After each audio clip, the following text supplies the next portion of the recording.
প্রথম যে ডাল এটা যে লাউ ধরে না তার একটা প্রমাণ দেখেন। এই যে একটু ছেড়ে দাও, হ্যাঁ দেখেন কোনো লাউ কিন্তু নাই। এই যে প্রথম ডালটা আমরা বলি যে প্রথম ডালটা কেটে দিতে হবে, কিন্তু এই এত বড় হওয়ার পরেও গাছটা যখন সাইডে একটা ব্রাঞ্চিং নিছে দেখেন, এখানে কিন্তু লাউ চলে আসছে। এই যে আরও ব্রাঞ্চিংয়ের চেহারাটা ভালো না, তারপরেও কিন্তু লাউ চলে আসছে। কিন্তু ওখানে ব্রাঞ্চিংয়ে নেই, তারপরেও কিন্তু লাউ নেই। তার কারণে আমরা যেটা বলার চেষ্টা করি যে লাউ গাছ যখন 12 পাতা হবে তখন একটা কাটিং দিতে হবে, এটাকে আমরা 1G কাটিং বলি। আবার যখন 12টা পাতা হবে তখন আবার আর একটা কাটিং দিতে হবে, এটাকে আমরা 2G বলতেছি। এরপরে আবার 12 পাতা হবে তখন 3G, এইভাবে চলতেই থাকবে। তো লাউ গাছের এই যে এটা তো আসলে পুরুষ ফুল হবে, আর এই যে ব্রাঞ্চিংগুলো হচ্ছে এগুলো তো মহিলা ফুল আসবে। আমরা বলতেছি যে লাউ গাছের জন্যে পরাগায়নের জন্যে লাউ গাছ বা যে কোনো ফুলের জন্য পুরুষ ফুল দরকার মিনিমাম 10%। একটা গাছে এটা পুরাটাই পুরুষ।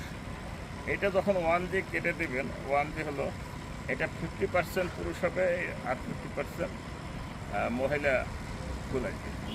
আবার এইটা যখন এই ডালটা যখন কেটে দেবেন, এটার আবার দেখা গেল যে 25% পুরুষ কেটে দিল, 75% মহিলা ফুল আসবে।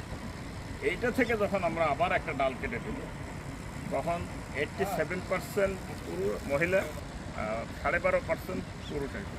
তার মানে 12.5% হলেই কিন্তু আমার যথেষ্ট, 10% হলে যেতে হয়। তাহলে এইভাবে যদি আমি কাটি তার মানে আমার স্ত্রী ফুলের পরিমাণ বেশি হবে, আমার লাউ কিন্তু বেশি হবে। তা আমি একটু কৃষককে জিজ্ঞেস করলাম যে এইভাবে রাখছেন কেন। উনি একটু কি বলে একটু শোনেন। এই ডালটা আপনি কেটে দেন না, এটাকে জানতেন কিনা যে এরকম ডাল কেটে দিতে হয়? তা আমি জানতাম না যে এই ইয়াওটা কাটি দেওয়া লাগে।